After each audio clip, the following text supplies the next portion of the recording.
Hi friends and relatives, இந்த வீடியோவில் அதிரசம் எப்படி செய்யலாங்கிறத நம்ம டீட்டெயிலாக பார்க்கலாம். அதுக்கு நம்ம 1.5 கிலோ அரிசி பச்சரிசி எடுத்துருக்கோம். பச்சை அரிசி, புழுங்கல் அரிசி கிடையாது, பச்சரிசி எடுத்துகிட்டு நல்லா கழுவிட்டு 2 மணி நேரம் ஊற வச்சிடணும் அரிசியை.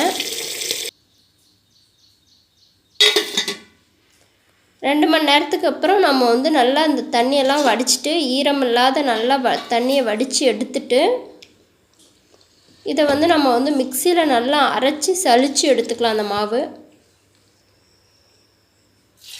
இல்லை நீங்கள் மிஷினில் கொடுத்து அரைச்சி எடுத்துகிட்டு வந்தாலும் ஓகே. நான் இப்போ மிக்சியிலேயே தான் அரைக்க போகிறேன்.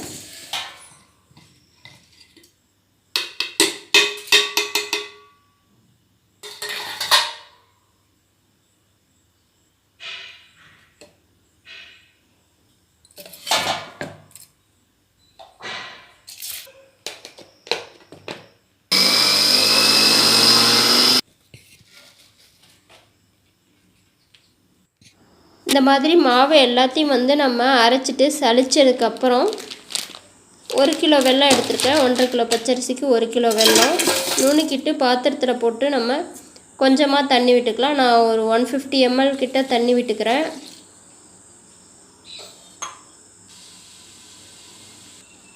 இந்த வெல்லத்தில் இந்த மாதிரி கருப்பு கருப்பாக கல் மண் தூசு எல்லாம் இருக்கும். அதனால நம்ம ஃபஸ்ட்டு வெல்லம் கரைஞ்சதுக்கப்புறம் நம்ம வடிகட்டிக்கணும்.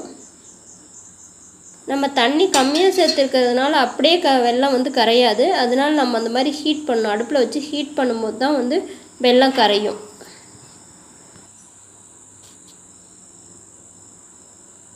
நான் அப்படியே வடிகட்டிக்கிறேன். ஏன்னா மேலே தூசெல்லாம் எதுவும் இல்லை, மண் மட்டும்தான் அடியில் அப்படியே தங்கிடுச்சு.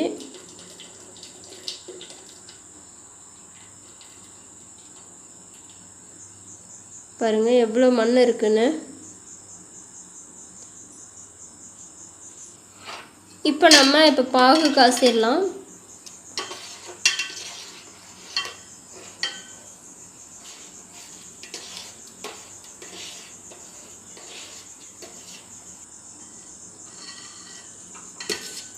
பாகு இந்த மாதிரி நுரைச்சி வரும்போது கரெக்டான பதத்துக்கு வந்துருச்சுன்னு அர்த்தம். இன்னும் நம்ம இந்த பாகை எப்படி டெஸ்ட் பண்ணலான்னா, கொஞ்சமாக ஒரு பாத்திரத்தில் கொஞ்சமாக தண்ணி எடுத்து வச்சுக்கோங்க. இந்த மாதிரி கொஞ்சமாக ஒரு கிண்ணத்தில் தண்ணி எடுத்து வச்சுட்டு அந்த தண்ணியில் நம்ம அந்த பாகை விட்டு பார்க்கணும்.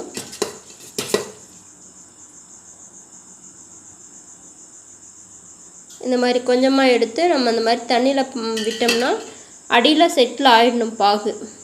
ப்ளஸ் நம்ம அந்த கையால் இப்படி உருட்டி எடுத்தால் இந்த மாதிரி ஜெல் பதத்துக்கு வரணும். இப்போ பாகு ரெடி ஆயிடுச்சு.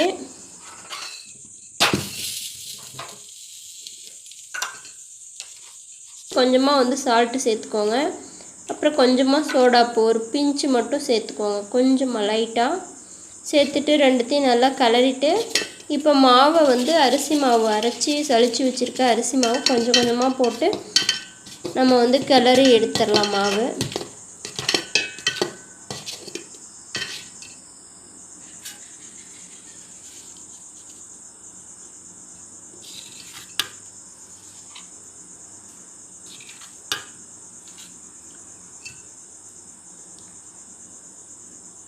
இதால் கிளற முடியாது. அதனால நம்ம இந்த மத்து பருப்பு கடையோம்ல, அந்த மத்தை மத்தினுடைய பேக் சைடால் நம்ம இந்த மாதிரி கிளறலாம்.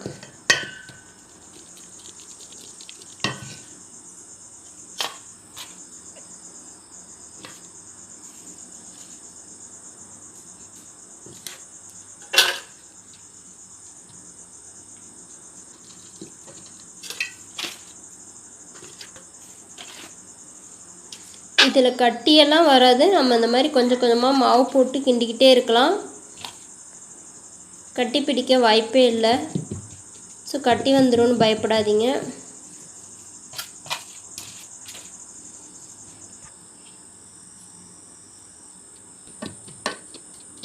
இப்போ நம்ம எல்லா மாவையும் கொட்டி கிண்டியாச்சு. இந்த பதத்துக்கு வந்திருக்கு. இப்போ இதோட கொஞ்சம் மைதா இது 200 கிராம் பேக்கெட்டு. ஒரு 100 கிராம் வரைக்கும் வந்து நான் போடுறேன்.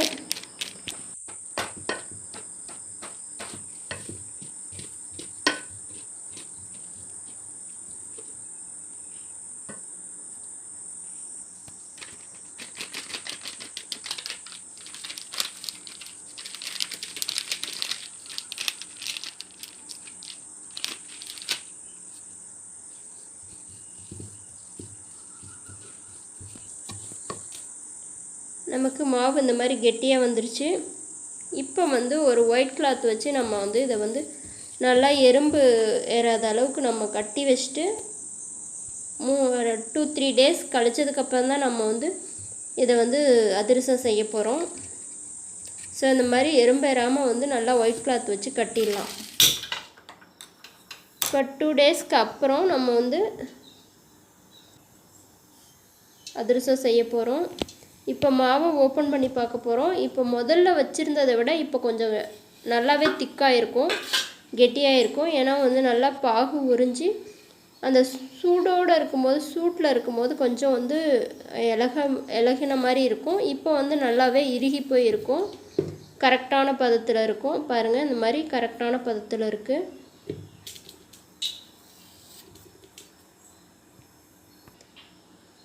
இந்த மாதிரி நமக்கு வந்து கையில் எடுத்தால் உருட்டுற அளவுக்கு வந்து பதத்தில் இருக்கணும். இந்த மாதிரி இருக்கணும். சப்போஸ் உங்களுக்கு இந்த மாதிரி வரலன்னா கொஞ்சம் வந்து இன்னுக்குள்ளே கொஞ்சம் மைதா போட்டு பிசைஞ்சு எடுத்துக்கலாம்.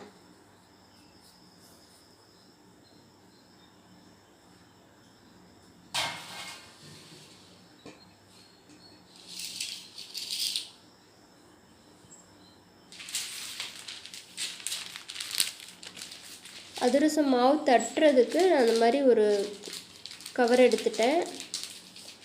இந்த கவரை வந்து நம்ம இந்த மாதிரி விரிச்சிட்டு அது மேலே கொஞ்சமாக எண்ணெய் தடவிட்டு நம்ம உருட்டி வச்சுருக்க உருண்டையெல்லாம் அதில் எடுத்து வச்சு நம்ம ஏதாவது வெயிட்டான பொருள் வச்சு ப்ரெஸ் பண்ணி நம்ம அப்படியே எண்ணெயில் எடுத்து போடுறது தான். இந்த மாதிரி வெயிட்டான இதாக வச்சு ப்ரெஸ் பண்ணனா நமக்கு வந்து ரவுண்ட் ஷேப்பில் வந்து அழகாக வந்து வந்துடும்.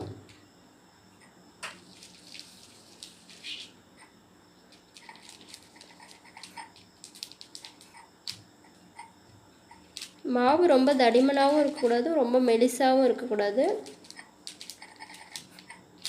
இந்த அளவுக்கு வந்து நம்ம வந்து மாவு வந்து தட்டி எடுத்துக்கணும்.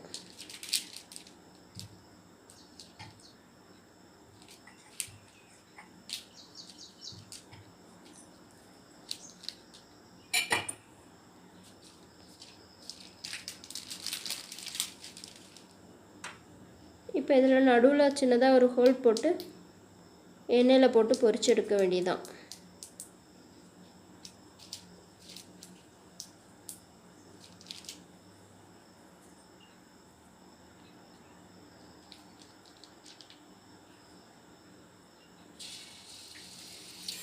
எண்ணெய் வந்து மிதமான ஹீட்டில் இருக்கணும். ரொம்ப ஹீட் ஆகிடுச்சுன்னா நமக்கு வந்து அதிரசம் டக்குன்னு தீஞ்சிடும். ஏன்னா வந்து வெல்லம் சேர்த்துருக்கிறதுனால டக்குன்னு தீஞ்சிடும். அதனால் எப்போவுமே வந்து சிம்மில் வச்சுட்டு நல்லா கொஞ்சமாக எண்ணெய் வச்சுட்டு நம்ம வந்து கொஞ்சம் கொஞ்சமாக போட்டு எடுக்கும்போது தான் கரெக்டான பதத்துக்கு வரும்.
இவ்வளோதாங்க அதிரசம். இதை வந்து எண்ணெயை பிழியறதுலாம் கிடையாது, அப்படியே நம்ம வந்து சாப்பிட்லாம். நல்லா டேஸ்ட்டாக இருக்கும் பாருங்கள், ரொம்ப உதிரி உதிரியாக நல்லா இருக்கும்.